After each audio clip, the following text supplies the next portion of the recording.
Among the ceremonies marking 10 years after 9/11 next month will be the opening of a memorial to United Flight 93 in Shanksville, Pennsylvania. It's a tribute to the passengers and crew who fought back. Chip Reed reports. 10 years after 9/11, the 40 passengers and crew on United Flight 93 who perished in this field have taken their place in history. We can't afford to forget, not only the individuals, but their collective actions on that day. Gordon Felt's big brother, Ed, a computer software designer, was one of a dozen on board who made phone calls from the plane. Felt called 911 from a bathroom and spoke to police. Armed with information from calls about hijacked planes crashing into the World Trade Center and the Pentagon, the passengers and crew voted to storm the cockpit. An operator heard passenger Todd Beamer famously say, "Let's roll."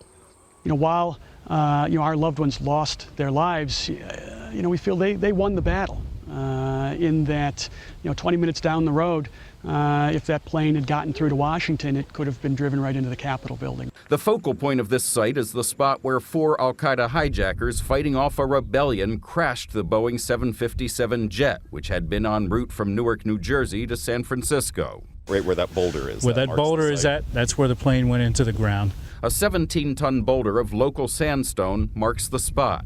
National Park Service Superintendent Keith Newland took us on the path that will allow visitors to see the impact zone from a short distance. That rock represents the final struggle. It represents a victory.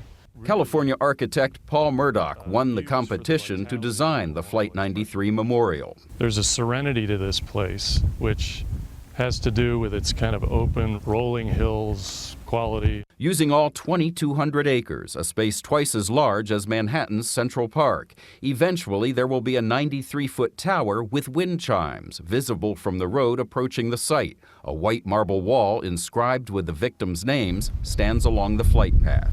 I'd like a certain sense of reverence and awe here. We hope that everybody takes away whatever they need to. Nearly 1,000 people a day visit this site, and a large percentage of them are families, parents teaching their children the lessons of Flight 93.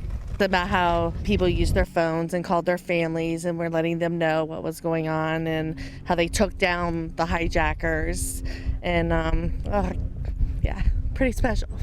Stacy Wade and her husband Scott came with their children from Central Ohio to see where sacrifice saved lives. What does it make you think about the people who were on that plane?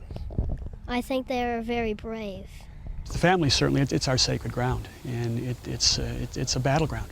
Where the fighting back began.